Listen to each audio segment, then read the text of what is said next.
es la única verdad. La Biblia es la palabra de Dios, inspirada e infalible. Toda doctrina debe ser basada en y en armonía con la palabra de Dios. La Biblia no es inspirada parcialmente, sino inspirada totalmente. Toda escritura es inspirada. La Biblia no contiene errores. Quiere decir que como el Espíritu Santo inspiró a los hombres 2 Pedro 1, 20, 21, todas las. Si no, no estoy seguro. La Biblia lo enseña. Es lo que UD cree. Es lo que enseña su iglesia. Limitaciones y defectos de los escritores fueron vencidos.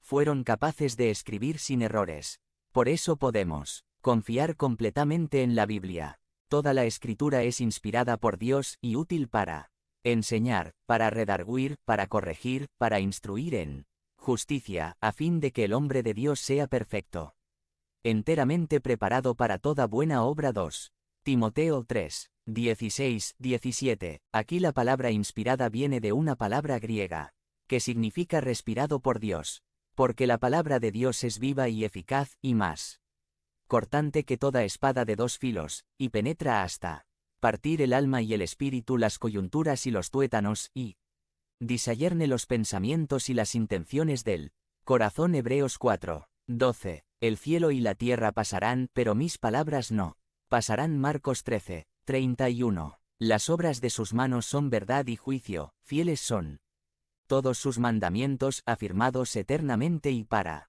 siempre, hechos en verdad y en rectitud.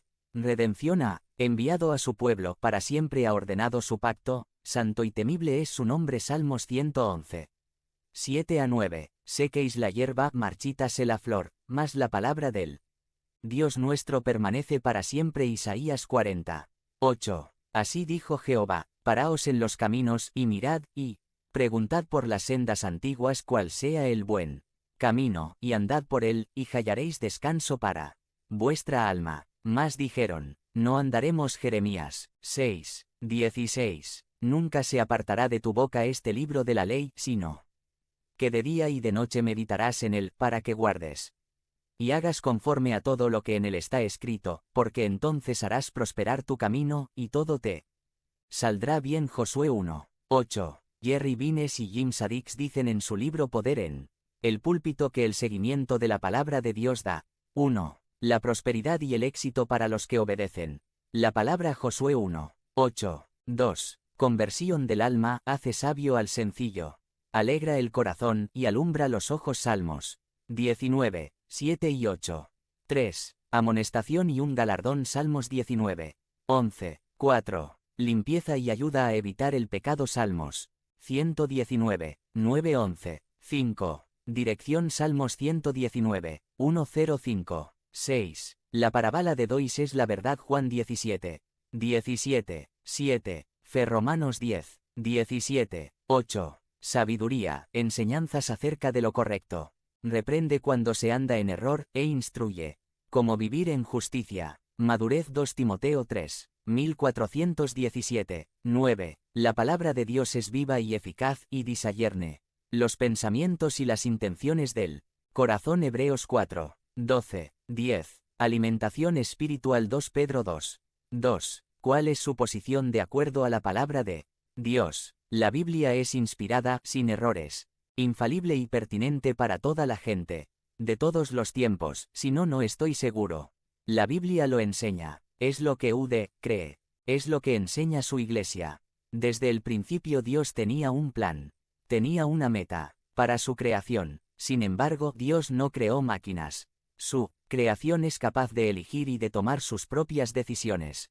Cuando Él creó al primer hombre y mujer, Adán y Eva, Él les dio una sola restricción. Tenían prohibido comer del árbol de la ciencia del bien y mal, ubicado en el huerto del Edén.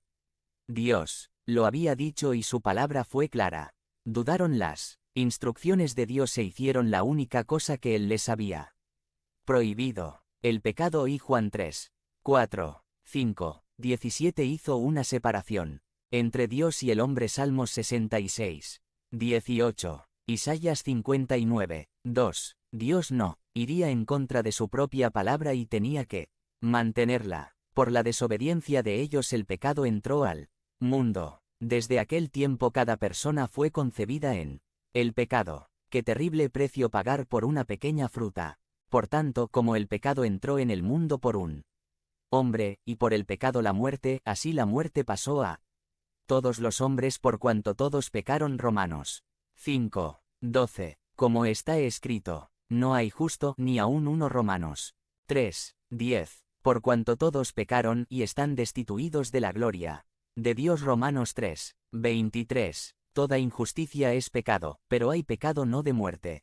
1 Juan 5:17. He aquí, en maldad he sido formado, y en pecado me concibió mi madre. Salmos 51:5. Porque todo lo que hay en el mundo, los deseos de la carne, los deseos de los ojos y la vanagloria de la vida, no proviene del Padre, sino del mundo. 1 Juan 2:16. Mas la Escritura lo encerró todo bajo pecado, para que la promesa que es por la fe en Jesucristo fuese dada a los creyentes. Gálatas 3:22. Y al que sabe hacer lo bueno y no lo hace, le es pecado.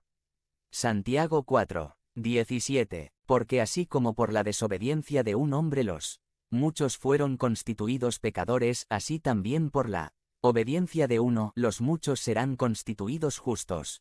Romanos 5:19. Dios odia el pecado. Sin embargo, Él ama al pecador. Mas Dios muestra su amor para con nosotros en que, siendo aún pecadores, Cristo murió por nosotros. Romanos 5:8. Dios es misericordioso y no desea castigar al hombre. Pero Dios es justo y debe castigar el pecado, que guarda misericordia a millares, que perdona la iniquidad, la rebelión y el pecado, y que de ningún modo tendrá por inocente al malvado. Éxodo 34:7. ¿Cuál es su posición de acuerdo a la palabra de Dios? El hombre nace pecador. El hombre necesita ser salvado. Sin Jesús, el Salvador, el ser humano es vil, sin la esperanza de la vida eterna. El hombre no puede salvarse a sí mismo. El estandarte de Dios requiere la perfección. Jesús dijo: sed, pues, vosotros perfectos como vuestro Padre que está en los cielos es perfecto. Mateo 5:48. La salvación no puede ser comprada. Efesios 2:8-9. Ralph Vincent Reynolds describe la triste condición del si no estoy seguro. La Biblia lo enseña. Es lo que Ude cree. Es lo que enseña su iglesia, hombre como apartada de Dios desde la matriz. Salmos 58:3. Formada en la iniquidad. Salmos 51:5. El corazón es engañoso. Jeremías 17:9. Controlada por Satanás. Efesios 2:2. La ley del pecado y de la muerte continuamente obrando en su vida. Romanos 7:23. Bajo una maldición. Gálatas 3:10. Entendimiento oscurecido. Efesios 4:18. Tiene imaginación y pensamientos malos. Génesis 6:5. Lleno de injusticia. Romanos 1:29. Muerto en pecados. Efesios 2:1. Sin cosa sana desde la planta del pie hasta la cabeza. Isaías 1:6. ¿Cuál es su posición de acuerdo a la palabra de Dios? El hombre necesita un Salvador para rescatarle de su condición sin esperanza. Dios diseñó una solución para la condición del ser humano. Se hizo carne y vino a la tierra como nuestro Salvador. Murió en la cruz del Calvario y resucitó. Pagó la deuda y el precio del pecado del hombre. Porque de tal manera amó Dios al mundo que ha dado a su Hijo unigénito, para que todo aquel que en él cree no se pierda, mas tenga vida eterna. Juan 3:16. En Juan 3:15-18 se usan 5 veces palabras con la si no estoy seguro. La Biblia lo enseña. Es lo que Ude cree. Es lo que enseña su iglesia. Raíz creer. El hombre debe creer que Jesucristo es el Salvador para ser salvo. El ángel dijo a María: y le llamarás su nombre Jesús, porque él salvará a su pueblo de sus pecados. Mateo 1:21. Juan el Bautista vio a Jesús cuando venía y proclamó: he aquí el Cordero de Dios, que quita el pecado del mundo. Juan 1:29. Jesús vino para que, a fin de que todos creyesen por él. Juan 1:7. Le dijo Jesús: yo soy la resurrección y la vida. El que cree en mí, aunque esté muerto, vivirá. Juan 11:25. Si no creéis que yo soy, en vuestros pecados moriréis. Juan 8:24. Todos los que en él creyeren recibirán perdón de pecados por su nombre. Hechos 10. 43. Es muy importante que creamos que Jesucristo es nuestro Salvador. El rehusar a Jesucristo es rehusar a la verdad misma. Juan 14. 6. ¿Cuál es su posición de acuerdo a la palabra de Dios? Para ser salvo el hombre debe aceptar a Jesucristo como su Salvador. Repita después de mí: acepto al Señor Jesucristo como mi Salvador personal. Ahora es salvo. ¿Cuántas veces ha escuchado esto? ¿Cuántas veces lo ha dicho usted mismo? El pensar así expresa: si no, no estoy seguro. La Biblia lo enseña. Es lo que usted cree. Es lo que enseña su iglesia. Solamente crea y será salvo. Hay algunos problemas con esta manera de pensar. Primero, como A.W. Tozer dijo, esto es como forzar a Jesús que se detenga a esperar nuestro veredicto sobre él, cuando en realidad debemos ir a él con corazones arrepentidos esperando su veredicto sobre nosotros. El escenario aquí muestra a Jesús que está ante usted, y usted actuando como el juez, revisando todas las evidencias hasta dar el veredicto: yo creo, le acepto. Así es el ser humano, siempre quiere estar en control. Tenemos la libertad de hacer nuestras propias decisiones, pero es Dios quien está en control. Jesús dijo: no me elegisteis vosotros a mí, sino que yo os elegí a vosotros. Juan 15, 16. Después él dijo: yo os elegí del mundo. Juan 15, 19. Es Dios quien nos va a juzgar.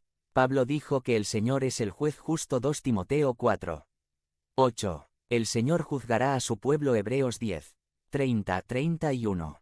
Hoy en día es tan común escuchar a los predicadores animar a la gente a aceptar al Señor como su Salvador personal. Raymond Woodward, en su artículo ¿Qué es el arrepentimiento?, dice: la Biblia nunca habla de nosotros aceptar al Señor. De hecho, debemos ser eternamente agradecidos que Él eligó aceptarnos. La Biblia enseña que la verdadera conversión no puede suceder sin arrepentimiento. Jesús enseñó: os digo, no, antes si no os arrepentís todos pereceréis. Igualmente Lucas 13, 3. Juan el Bautista vino predicando el arrepentimiento. Mateo 3, 1,2. Jesucristo también empezó su ministerio con una llamada al arrepentimiento. Desde entonces comenzó Jesús a predicar y a decir: arrepentíos, porque el reino de los cielos se ha acercado. Mateo 4, 17. Antes de su ascensión al cielo, Jesús acordó con sus discípulos y que se predicase en su nombre el arrepentimiento y el perdón de los pecados en todas las naciones, comenzando desde Jerusalén. Lucas 24, 47. Pero Dios, habiendo pasado por alto los tiempos de esta ignorancia, ahora manda a todos los hombres en todo lugar que se arrepientan. Hechos 17, 30. Parece muy incluyente porque dijo: a todos los hombres en todo lugar. El Señor no retarda su promesa, según algunos la tienen por tardanza, sino que es paciente para con nosotros, no queriendo que ninguno perezca, sino que todos procedan al arrepentimiento. 2 Pedro 3, 9. Dios estimó necesario que el arrepentimiento sea predicado en todas las naciones. La necesidad del arrepentimiento es universal porque el pecado es universal. El pecado ha tocado a cada vida humana. El arrepentimiento es cuando confesamos nuestros pecados. La confesión verdadera es cuando vemos nuestros pecados de la misma manera que Dios los ve. The Simplicity of Salvation, la sencillez de la salvación. Si confesamos nuestros pecados, Él es fiel y justo para perdonar nuestros pecados y limpiarnos de toda maldad. Y Juan 1, 9. Woodward define el arrepentimiento bíblico como un cambio interno de actitud que trae un cambio externo de acción. Si no ocurren las dos cosas, no hay arrepentimiento verdadero. El arrepentimiento es un paso importante en el plan de la salvación. Es el primer paso que lleva al hombre hacia Dios y el perdón de los pecados. Pedro dijo: arrepentíos y bautícese cada uno de vosotros en el nombre de Jesucristo para perdón de los pecados, y recibiréis el don del Espíritu Santo. Hechos 2, 38. Eddie Jones, en La verdad acerca del arrepentimiento, escribe: el acto del arrepentimiento no es solamente dejar el pecado, sino que acercarse al bien. El arrepentimiento involucra dejar al pecado y Acercarse al Señor es un cambio en la vida. El